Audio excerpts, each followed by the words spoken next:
Alright, so any of y'all that have been following my YouTube channel at all or seen one of them, you've probably seen this gun.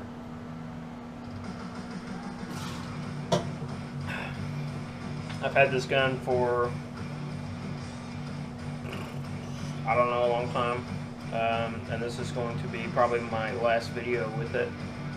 Selling it to a good friend of mine who is going to use it as his entry-level competition situation. Same thing I did. I am moving on to the Hudson. It's been on my channel very lightly so far. I've got to replace this front sight.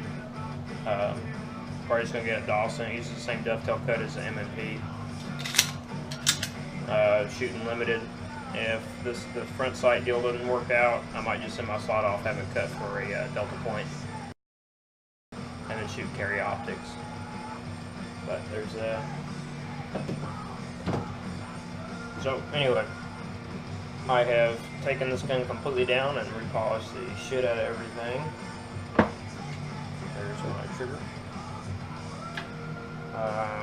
The sear. It's all super shiny. This connector, the hammer,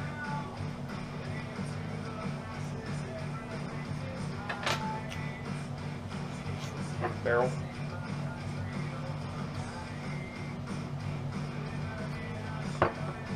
and the feed ramp.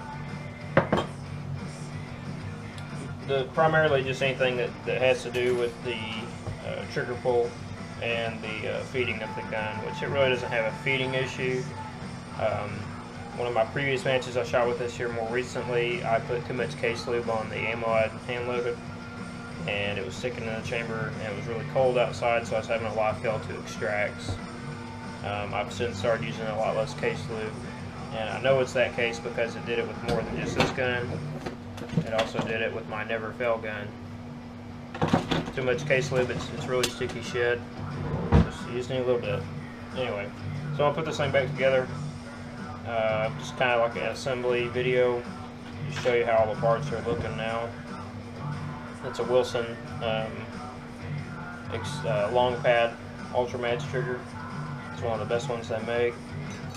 You slide that dude in the back like that. Then you take your magazine release. Alright, so it only goes in one way. Not rocket science. And you just kind of push it through and turn that screw to the right until it finally goes like that. Locks in. It's under spring tension now. Trigger, no come out. Then you're going to take your disconnector and sear, and the orientation where the flat side is facing toward the forward of the gun.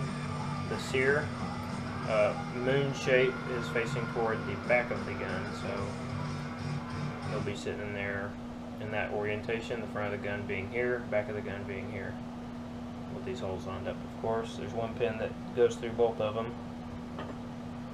And the easy way to do this is to have the gun pointed downish and just slide it in to where that disconnector pokes out the top of that hole on the frame. And that flat spot I was telling you about rests on the back of the trigger bow. And the easy way to get that pin through, everything lined up, take your pin, and this is a Rock Island, so there's a little flat, little cutout, and that needs to go through. That is what your safety on the left-handed person's side locks onto to keep it from falling out. There's a little groove on the inside there. I'll show that better when I get to that point. You take you a punch, stick it on the other side, and you can pull the trigger to push those holes up, and then use that punch, play with it until the pin starts to go through. Now I'm on my last hole. There it goes. You want that slot pointed toward the rear, so when you take your safety, it goes on there like that. It don't come out now because that pin is what's holding it in there. And when you put the safeties in, this side has to go in first. That second. This is the normal right-handed person's side. I'm gonna refer that as strong and weak hand because I'm right-handed. Next thing you're gonna do is take your hammer and hammer strut, stick that in. It uses the big pin. It got 3 pinholes over here. 1, 2, 3. This is your sear and disconnector hammer, and that's for your safety / beaver tail, whatever. Next thing I like to do is take my leaf spring, set it in that slot on the bottom, and then the very top longest one is going to sit on the sear. This middle one here will rest on the slope side of the disconnector, and this arm here is what engages the beaver tail safety right underneath the arm that sticks out that prevents the trigger bow from coming rearward if you're not depressing it like this. So the trigger bow will slide back into this groove. When you're not holding it, it'll hit right here, and you can't pull it back. So take this guy, make sure you set it on there. If you don't set it on there on the correct surfaces I was saying, your trigger's not going to work, and you're going to be wondering what's going on. So just make sure, and you just kind of set the mainspring housing on there enough to retain your leaf spring, because it will like to pop out on you. You can see how I've got those rested in there maybe. Next, we're going to take our detent spring. The small side is kind of tapered, and you have a fat side. Small side goes forward right there. That small side is what keeps your slide stop from just moving around. The back side here is fat, is what puts spring tension on your safety. So now what I'm going to do is take that safety I was talking about and my beaver tail, set the beaver tail on. And it's got a groove in the middle of it that lines up your hammer strut. Take this guy, stick it in there. Get this to line up. There we go. Rotate it forward. It's underneath that pin like it should be. Be careful not to turn the pistol that side down. I got my thumb keeping the pins from coming out, but your pins will come out, you'll lose them. It's a bitch. That clicks like that, that's good. Push that all the way forward so that we have as least spring tension on this as possible. And then we're going to go ahead and make sure we can get this lined up to go in the slot of the mainspring housing. And then we're going to take our mainspring housing pin. So it's easiest to use the rounded side to start it, like that. Hammers forward, makes it a little easier to do this. Put some upward pressure on that, and I use my little improvised plastic hammer.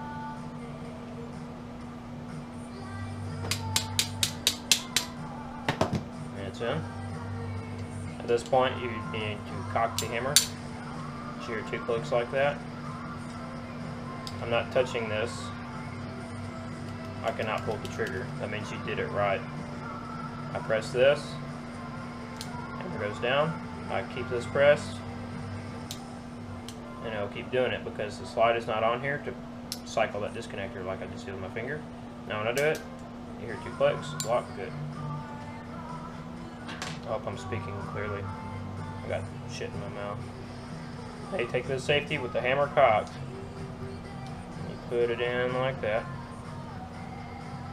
Make sure this one is lined in the same way. There's a slot that goes into.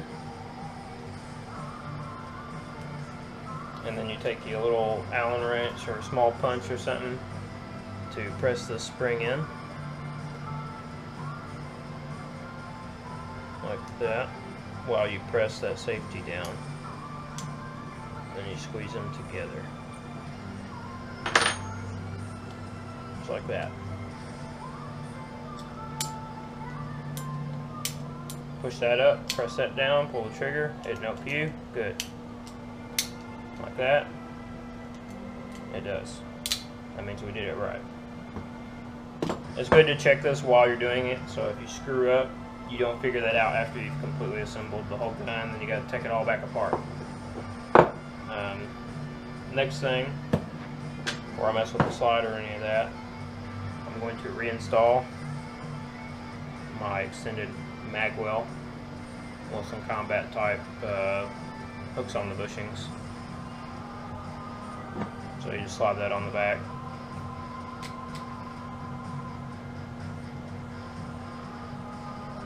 And then you just push it forward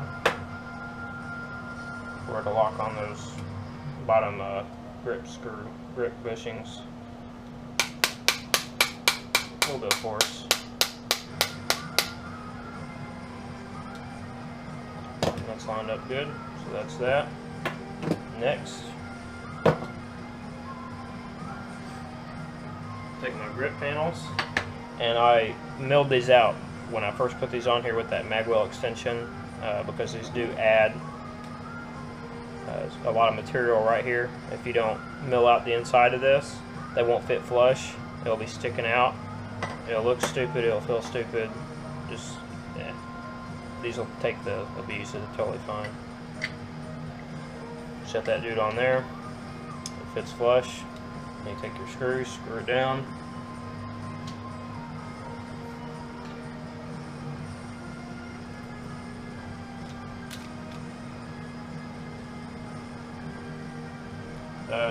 It's an important note, just general working on guns or really anything, use the right size screw driver for the screws, otherwise you'll tear them up. You might strip them, it'll look like shit.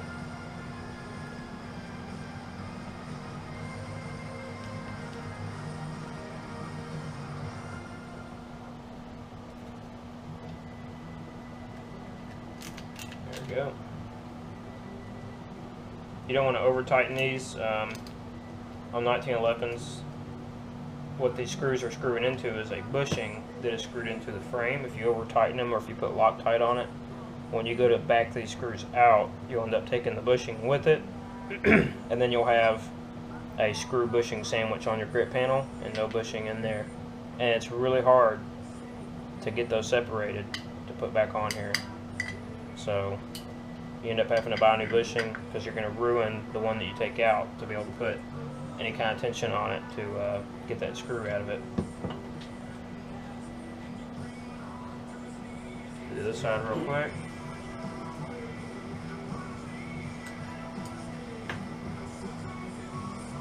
This is the super easy part.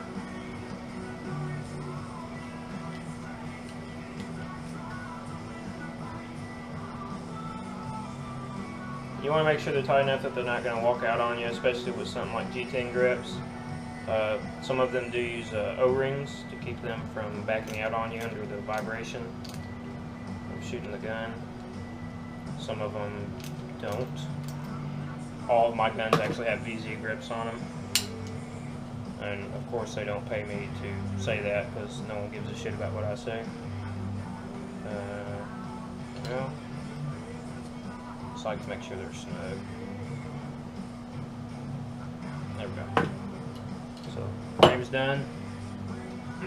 My 45, same grips on it, but it has Allen screws, which I like better. These are made by VZ. And those are VZs with the Wilson Combat. Alright, so the frame is completely assembled. We're back to what a normal field strip would look like. I'm going to go ahead and stick my extension on the magazine release back on. It just sits on here. It's got a screw. It has to be done this way because this material would not be able to fit through the frame, obviously. It's pretty large. That's what she said. So, like that. Make sure it's good and snug. The screw tends to want to walk out too. You could put Loctite on this, it shouldn't be any issue. I just make sure I get it really good and snug. It ain't moving. can go ahead and take your magazine and make sure that you can hit the release. You have clearance. Now, polish that too. This little groove right here is what your disconnector rides in, and that's what cycles it. So it sits in the up position when it's here, which tells the disconnector that the gun is in battery. It can go ahead and fire, and as it comes back, it rides down this track all the way out, and then back up. So this whole area right here is pressing it down. It cannot fire when that disconnector is sitting anywhere in this area. When it's sitting up here it could, but the hammer is sitting about right here. So it's not gonna, the hammer can't go anywhere. And then when it comes all the way back, it's in that groove, and it allows the hammer to be able to fall again. So, ready to pretty much just get done with the gun. Use hot solid oil, put it in the high friction areas, like underneath the barrel, on the rails.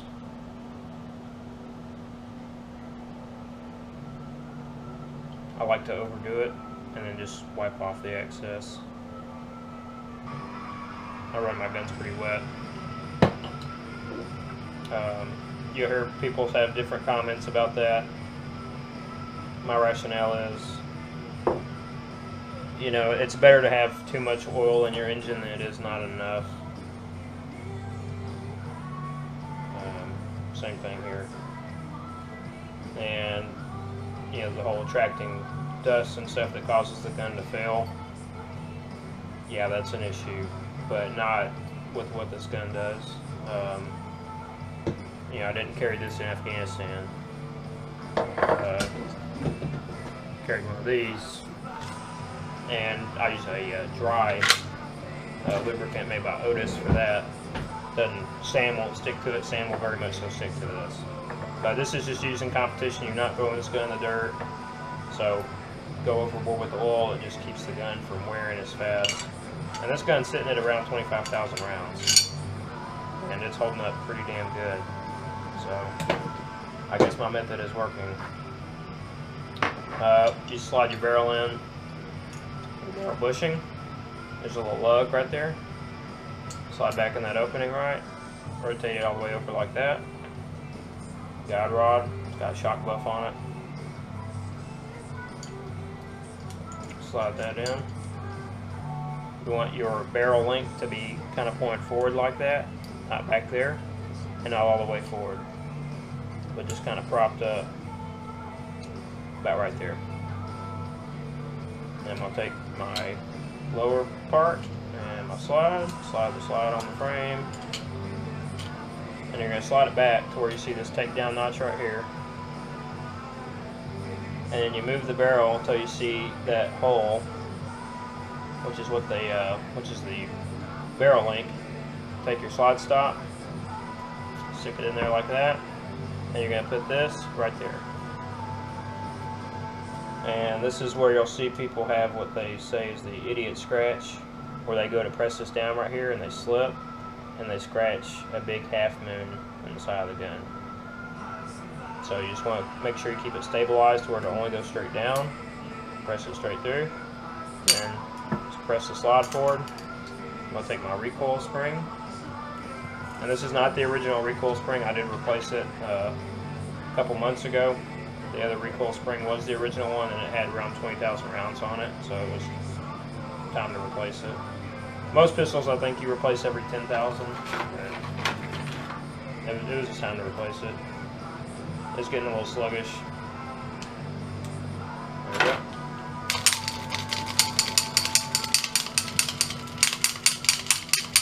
Work the oil in a little bit.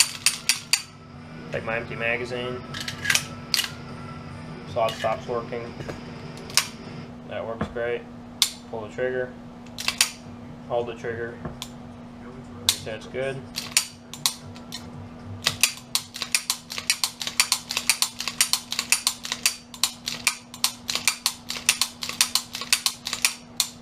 You see all this oil coming out the back here? That's the excess I was talking about. You just wipe that all out. Wipe all the excess off of the outside of the gun. Kind of gets everywhere, which is fine. Gun's nice and protected.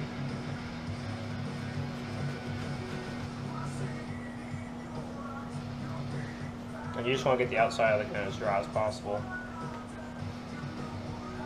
And I'm going to wash my hands. I got oil on off that forever and just keep putting oil back on it. So I have the oil on my hands. This is free of oil. Make sure I get it good and oil free on the outside where you're going to be grabbing it. That's another good thing about these VZ grips is that even if your shit's oily or your hands are really sweaty like in the summertime, you can still get a good purchase on the gun. It's not slipping around in your hand.